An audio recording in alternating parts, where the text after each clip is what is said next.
की। कोरोना संक्रमण के दौर में सेवा का सुरूर नेताओं के सिर चढ़कर बोल रहा है। कई नेता जनता की सेवा कर रहे हैं, कुछ सियासी आकाओं को खुश करने के चक्कर में है और इसी आपाधापी में सियासत सब्र खो बैठी है। कोरोना के नियम कायदों की धज्जियां उड़ाई जा रही हैं, नतीजा नेताओं पर एफआईआर हो रही है। मगर सवाल यह है कि नियम कायदों को मानने में माननीय कोताही क्यों बरत रहे हैं। सवाल यह है कि सारे नियम कायदे और संक्रमण का रिस्क आम आदमी के ही सिर है। ऐसे कई सवाल हैं जिनके जवाब जानने की कोशिश करेंगे। एक खास पैनल भी हमारे साथ जुड़ेगा, लेकिन आइए सबसे पहले एक रिपोर्ट देखते हैं।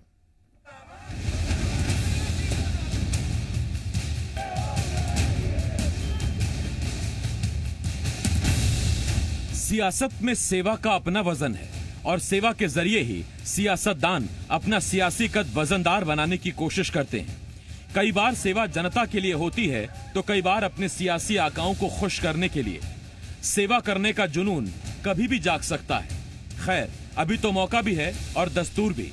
कोरोना काल में सेवा के जरिए एक तीर से कई निशाने साधे जा सकते हैं। सो आजकल नेताओं के सिर सेवा का सुरूर चढ़ा हुआ है, मगर सेवा और सियासत के चक्कर में माननीय संक्रमण को न्योता दे रहे हैं। नरेंद्र सिंह तोमर का जन्मदिन आया तो दिल्ली में बैठे तोमर को खुश करने के चक्कर में इंदौर में पार्टी के नेता सुदर्शन गुप्ता ने अनाज बंटवा दिया।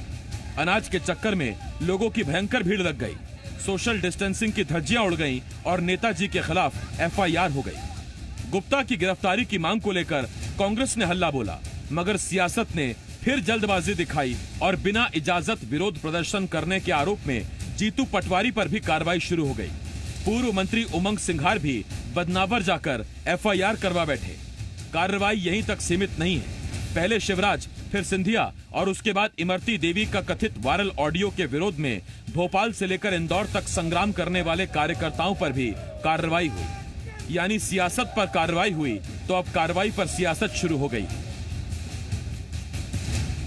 किसी ने बात नहीं कही कि सुदर्शन जी लगातार मास्क बांट रहे हैं, गलियों में मोहल्लों में जाके भोजन बांट रहे हैं, खाद्यान्न सामग्री बांट रहे हैं। तो ऐसा लीडर जो शासन के नियमों का पालन करता हो वो ऐसा करेगा, मुझे ऐसा नहीं लगता।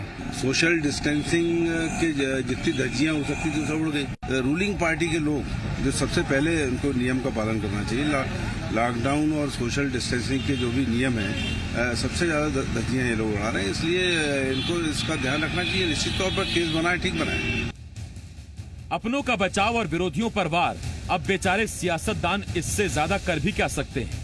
सियासत की मजबूरी ये है, लॉकडाउन में खुलकर जनता की सेवा कर नहीं पाए और अब ऐसी आपाधापी में सेवा की जा रही है और सेवा का विरोध किया जा रहा है कि गाइडलाइंस की धज्जियां उड़ाई जा रही हैं। सवाल ये है, क्या कोरोना काल के सारे नियम कायदे सिर्फ आम आदमी के लिए है या नेताओं ने गुपचुप कोरोना की वैक्सीन ले ली है? ब्यूरो रिपोर्ट, जी मीडिया।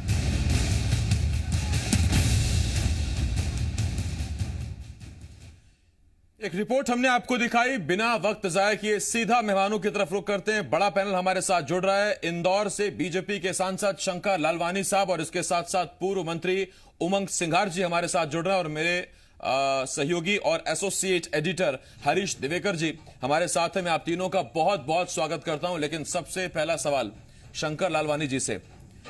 शंकर लालवानी जी, सेवा अपनी जगह है, संक्रमण अपनी जगह है, लेकिन अगर सेवा का सुरूर स्थिर चढ़कर बोलेगा और संक्रमण को न्योता दिया जाएगा तो फिर ऐसी सेवा किस काम की। इससे अच्छा तो ये कि लोग घर बैठे कम से कम सुरक्षित रहें।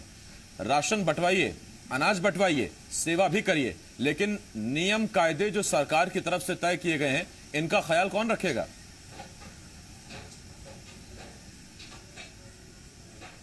बिल्कुल आप सही बोल रहे हैं। और पिछले लॉकडाउन के दौरान भारतीय जनता पार्टी के एक कार्यकर्ता ने जिस प्रकार सेवा की वो मिसाल है। और कल भी जो कार्यक्रम हुआ उसमें स्थानीय लोगों ने वो गरीब बस्ती में जो सेवा का कार्य अनाज बांटने का काम किया था उसमें उन्होंने टोकन बांटे थे और नंबरिंग दिया था, गोले मांडे थे कि आप तो यहाँ खड़े रहना है, वो व्यवस्थित चल भी रहे थे। लेकिन इस बीच जिनको नंबरिंग दिया था जो ले रहे थे, इस बीच एक ऐसा ग्रुप आया, इस बस्ती में से निकल के आया और उन्होंने जिस प्रकार जहाँ राशन पड़ा था वहां आकर सीधे राशन उठाने लग गए। तो इसमें कहीं ना कहीं मुझे लगता है जो वहाँ स्थानीय लोगों की जानकारी बता रहे हैं, कहीं ना कहीं वो शरारती तत्व हैं जो कांग्रेस के द्वारा प्रायोजित थे, वो वहां से जिनको निमंत्रण नहीं था या जिनको टोकन नहीं दिए गए थे वो भी आ गए और इस प्रकार सीधे वो राशन वहां से उठाने लग गए जहां पर की स्टॉक रखा हुआ था। तो मुझे लगता है इसमें कहीं ना कहीं राजनीति हुई है जो होना नहीं चाहिए थी। ठीक, तो ये जो आरोप है वो लग गया कांग्रेस पर। मेरा दूसरा सवाल शंकर जी आपसे ये कि चलिए मान लीजिए कि कांग्रेस के प्रायोजित लोग वहां पर बिना टोकन के भीड़ मचाने लगे और सोशल डिस्टेंसिंग की धज्जियां उड़ा दें, फिर मेरा आपसे सवाल यह है कि अभी हाल में खबर आई ग्वालियर में सत्ता और संगठन के बीच में समन्वय स्थापित करने के लिए नरोत्तम मिश्रा पहुंचे, सारे पूर्व मंत्रियों से मुलाकात की, बिना मास्क के गाड़ी से उतरते नजर आए और कांग्रेस ये मांग कर रही है कि गृह मंत्री पर कार्रवाई करे गृह मंत्रालय यानी कि पुलिस विभाग, और चूंकि वो स्वास्थ्य मंत्री भी हैं तो ऐसे में स्वास्थ्य विभाग भी उन पर कार्रवाई करे। अब तक तो कुछ हुई नहीं, कुछ हुई है तो बता दीजिए सर, आप हमें अपडेट कर दीजिए। देखिए, कांग्रेस तो हमेशा आरोपी लगाती है।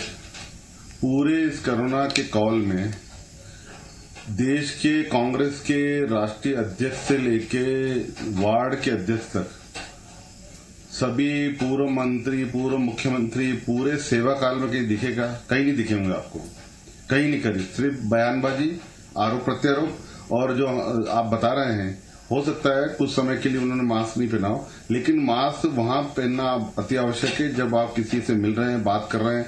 अगर आप 1.5 मीटर 2 मीटर की दूरी पे हैं, हो सकता है उस कुछ समय के लिए उन्होंने मास्क उतारा और उस बात को पकड़ के उन्होंने इस प्रकार का आरोप लगा रहे। पर मुझे नहीं लगता है, मंत्री जी हैं, खुद गृह मंत्री जी हैं, उन्होंने कभी भी इस प्रकार का उन्होंने खुद आह्वान किया है जनता को, वो कभी बिना मास्क के नहीं जा सकते। ठीक, मैं लौट रहा हूं आपके पास लालवानी साहब, उमंग सिंघार जी के पास आ रहा हूं। और उमंग सिंघार साहब तो आजकल जो ये कोरोना पर सियासत है और सियासत में जो एफआईआर हो रही है उसके भुक्तभोगी भी हैं, गिरफ्तारी देने पहुंचे थे, पूर्व मंत्री हैं। उमंग सिंघार साहब, आपसे मेरा पहला सवाल, सेवा आप भी करिए सर, लेकिन बदनावर पहुंच गए और बदनावर पहुंचे, उसके बाद एफआईआर दर्ज हो गई, फिर आप गिरफ्तारी देने भी पहुंचे। जी देखिए, बात आसिफ जी एक मैं कहना चाहूंगा कि अगर हम क्षेत्र में जाए, लोगों से मिले, तो हम लोगों को गिरफ्तारी हो रही है और इनके लोग पिछले 4 महीने से घूम रहे हैं उपचुनाव को लेके, इन लोगों पे गिरफ्तारी नहीं होती। अब ठीक है, प्रशासन ने किया दोनों, एक तरफा की बजाय दोनों तरफा कार्रवाई की, लेकिन मैं कहना चाहता हूं, जैसे अभी ललवानी जी ने कहा कि यही सेवा कर रहे, सेवा प्रियंका गांधी ने भी वहां बसें भेजी थी, उत्तर प्रदेश बॉर्डर से वापस भेज दी, ये स्थिति है।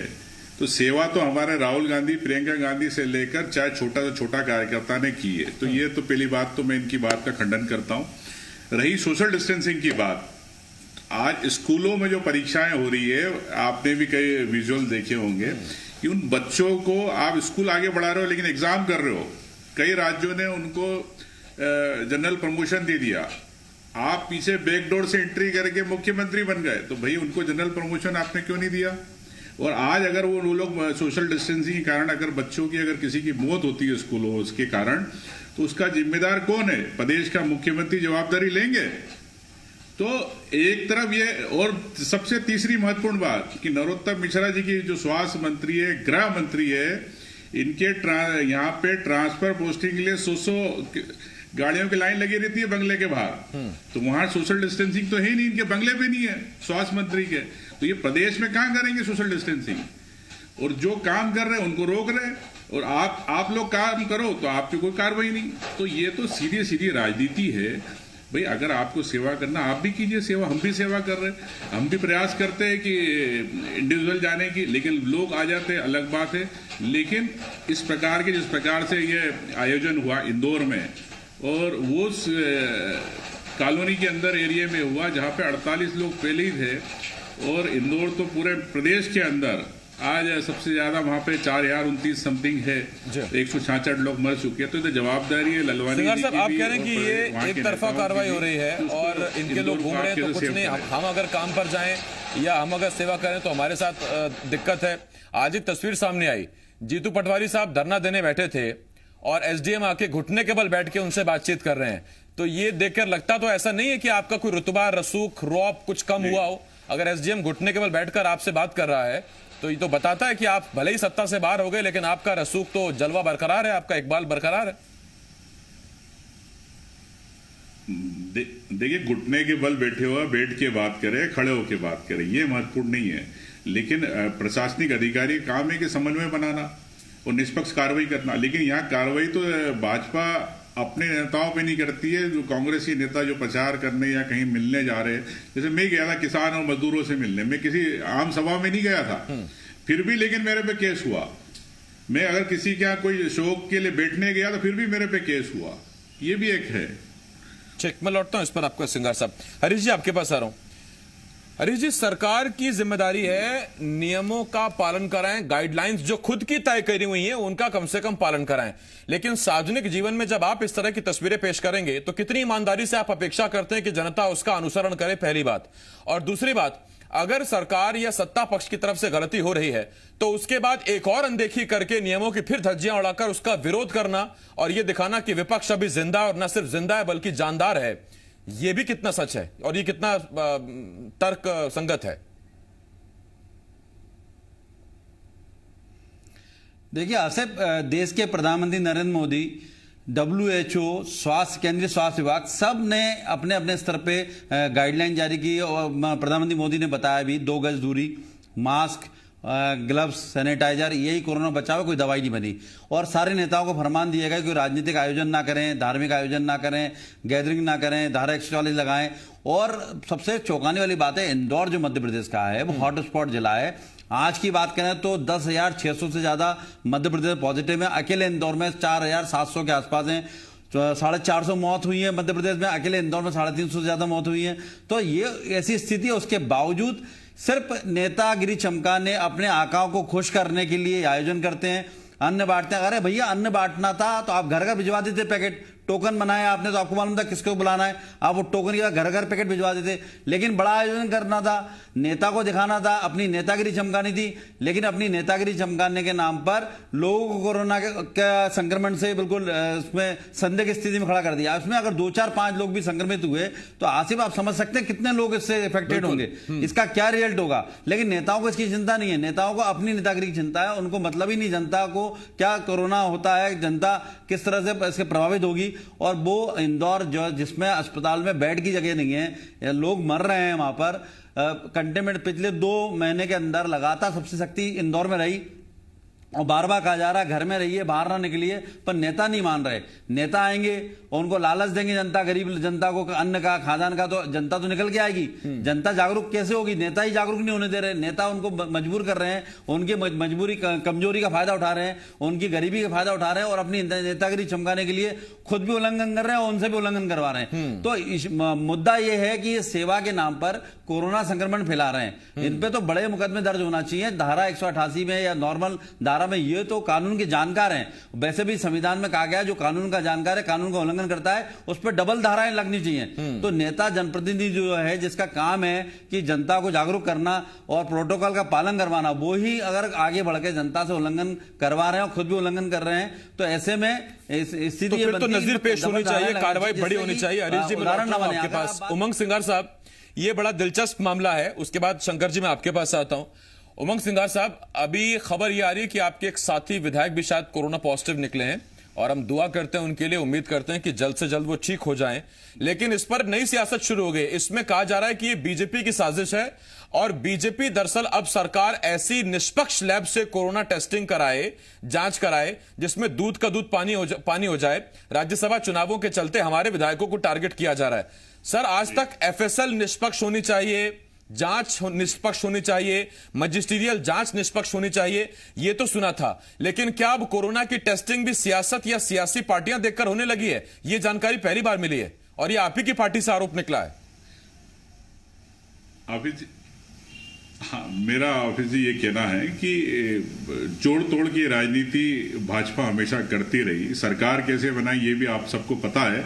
लेकिन महत्वपूर्ण जो सैंपल टेस्टिंग की आप बात बार बार कह रहे हैं, ये तो ठीक है, एक विधायक की बात है या जोड़ तोड़ की बात है। लेकिन अभी दिवाकर जी ने कहा है कि विश्व स्वास्थ्य संगठन की गाइडलाइन का भी हम लोग यहाँ पे एडवाइजरी को फॉलो नहीं कर रहे। विश्व स्वास्थ्य संगठन ने तो स्पष्ट कहा कि जिसने सुसाइड कर लिया, जिसका एक्सीडेंट हो गया इस प्रकार की छोड़ के बाकी जितनी भी मौतें सामान्य उसका सैंपल टेस्टिंग होना चाहिए। तो पहली बात तो सैंपल ही टेस्टिंग नहीं होते, वो सैंपल अधिकारियों को यह कहा गया कि आप तो सैंपल ही टेस्ट मत करो। मेरे कई अधिकारियों से बात हुई, डॉक्टर ने कहा कि हमको सरकार कहती है कि सैंपल टेस्ट मत करो, नहीं तो 10,000 के बजाय 50,000 का आंकड़ा दिखेगा। तो कहने का मतलब यह है कि लोगों की जिंदगी से खेल रही है सरकार। आज कितने लोग संक्रमण में है ये सरकार के पास आज की तारीख में कोई फिगर नहीं है। और जो 10,000 बता रहे हैं, 10,000 से मैं तो दावे के साथ कह सकता हूं कि मध्य प्रदेश के अंदर 1 लाख लोग हैं। ये आपने बहुत बड़ा आरोप लगा दिया उमंग जी। कौन आप विश्व स्वास्थ्य संगठन की एडवाइजरी क्यों नहीं आप गाइड से, वरना वक्त खत्म हो जाएगा। आपने आरोप बहुत बड़ा लगाया। शंकर जी, उमंग जी साफ साफ कह रहे हैं उपचुनाव की चिंता में जनता की जान से खिलवाड़ किया जा रहा है। देखिए, हमारे मित्र हैं उमंग जी और इस प्रकार का आरोप लगा रहा है। मैं उनसे ये पूछना चाहता हूं कि जब इनकी सरकार थी, ये WHO की अभी गाइडलाइन की बात कर रहे थे, WHO की गाइडलाइन मार्च के प्रथम सप्ताह में आ गई थी और उस समय इनकी सरकार थी। जब WHO ने गाइडलाइन दी थी, हेल्थ मिनिस्ट्री ने गाइडलाइन दी थी, उस समय इनकी सरकार कहां गई थी? उस समय मुख्यमंत्री जी क्या कर रहे थे? उस समय हमारे इंदौर में आईफा की तैयारी कर रहे थे। सरकार ने लॉकडाउन लेट किया, बाद में खाली घंटी बजवाई, इस प्रकार खाली घंटी बजवाने में लगी रही सरकार। इस प्रकार से वो आरोप लगाते हैं और सरकार हमने नहीं गिरी, सरकार कर्मों के कारण गिरी। सरकार हमने नहीं गिराई, सरकार जितनी सकारात्मक चीजें निकलनी थी, जितनी काम की जानकारी निकलनी थी, वो निकल गई। अब अगर इस बहस में पढ़ेंगे तो फिर तो लंबी जाएगी। बहुत शुक्रिया शंकर जी, आपका बहुत शुक्रिया। उमंग जी, आपका बहुत बहुत शुक्रिया। हरीश जी, आपका बहुत शुक्रिया। और ये देखिए, आज जाते जाते एक गंभीर आरोप कांग्रेस ने लगा दिया कि उपचुनाव की चिंता में दरअसल टेस्टिंग को रोका गया है। टेस्टिंग के जितनी विस्तृत टेस्टिंग होनी चाहिए उतनी विस्तृत नहीं की जा रही, उतने बड़े पैमाने पर नहीं की जा रही, क्योंकि आंकड़ा बढ़ेगा तो उपचुनाव में यह भी एक सियासी मुद्दा हो सकता है।